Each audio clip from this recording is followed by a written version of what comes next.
Bon, Quito, on est triste de quitter Horta ou on est soulagé de repartir? On n'est pas triste, c'est comme ça, voilà, c'est prévu comme ça. Hein. Mm. C'est votre faute à vous. Hein.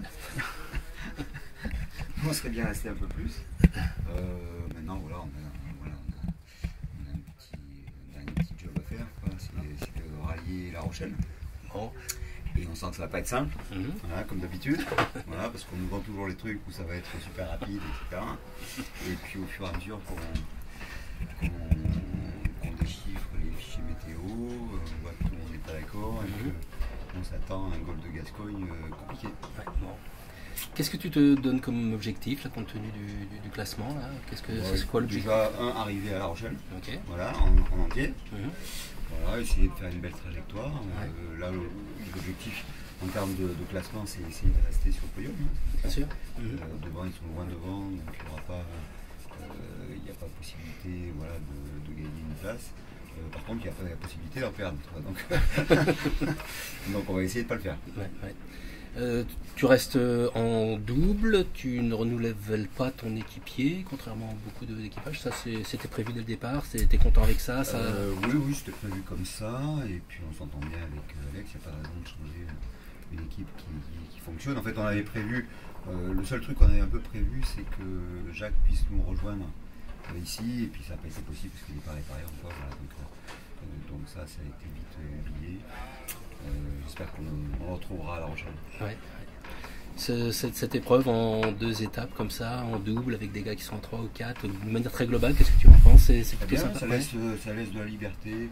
Et puis moi, je trouve que c'est plutôt bien voilà, de pouvoir faire avec les moyens qu'on a, avec les équipiers qu'on a sous la main.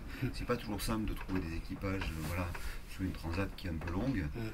Ça fait quand même quasiment un mois de disponibilité, donc c'est bien de pouvoir changer, de pouvoir s'adapter voilà, aux conditions qu'on a, qui sont souvent un peu compliquées à gérer. Ouais. Non, c'est très bien. Ouais.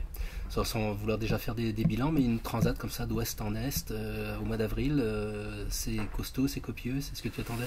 Bon, on va voir, on n'est pas terminé, Ouais. on en est encore à moitié, enfin un peu plus de la moitié, mais il reste une étape qui va être vantée, je pense. Ouais. On peut vendre, notamment les premiers jours, avec c'est du portant, mais mine de rien, quand on prend 35 nœuds au portant avec ce bateau, c'est pas toujours simple.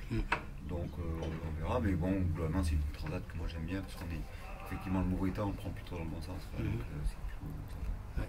Et c'est pas très important, ce qui est important, c'est qu'il y ait des belles équipes, qu'il y ait des beaux bateaux, qu'il y ait une belle ambiance sur cette épreuve. Voilà, c'est le principal. Le parcours finalement importe peu. On a proposé plein d'autres qui étaient moins sympathiques. Un petit mot sur Alex, c'est un garçon agréable avec qui naviguer? Oui, c'est quand même quelqu'un qui, voilà, d'abord c'est une culture un peu différente, ça change un petit peu voilà, de ce qu'on connaît en France. Il y a une autre façon d'appréhender la course au large, et c'est vrai que Alex a beaucoup de qualités, et c'est la raison d'ailleurs pour laquelle il passe de bateau en bateau, et qu'il fait beaucoup de choses depuis une quinzaine d'années. Donc il a une chance incroyable de pouvoir vivre cette passion-là, parce que en Espagne c'est un peu plus compliqué qu'en France, il n'y a pas autant de projets que chez nous, et les qualités d'Alex font que voilà, il est prédisposé à aller poser son sac à droite à gauche. D'abord, parce qu'il parle très bien français, ce qui est vraiment un gros changement. Moi j'ai fait une transat avec un Italien qui parlait pas du tout français, c'est plus compliqué. Qu'est-ce qui t'apporte concrètement? C'est quoi ces qualités si tu devais D'abord définir beaucoup de fraîcheur. Beaucoup de fraîcheur sur sa façon de voir les choses, de naviguer, d'apprécier les choses. C'est quelqu'un de très positif dans son approche, très compétent. Donc il apporte ses petites remarques sur ce qu'on a fait sur le bateau. Donc il est plutôt satisfait du bateau sur lequel il est. Mais c'est vrai qu'il apporte des petites choses, des petites touches qui vont nous permettre, nous, d'avancer un petit peu pour les prochaines échéances, qui sont notamment la Transat Java. D'accord. Bon, t'es terminé premier à La Rochelle, ça serait sympa? Oui. Alors, on sait que ça va être compliqué. Hein. On a encore une étape. Alors on a un petit avantage, c'est qu'on sera plus léger que la plupart des autres concurrents. Donc au portant c'est plutôt un avantage. Mais par contre ça va être une course dure, rapide. Donc dès qu'on va vite c'est évidemment plus dur. Donc Ok. On se prépare à une vraie bataille.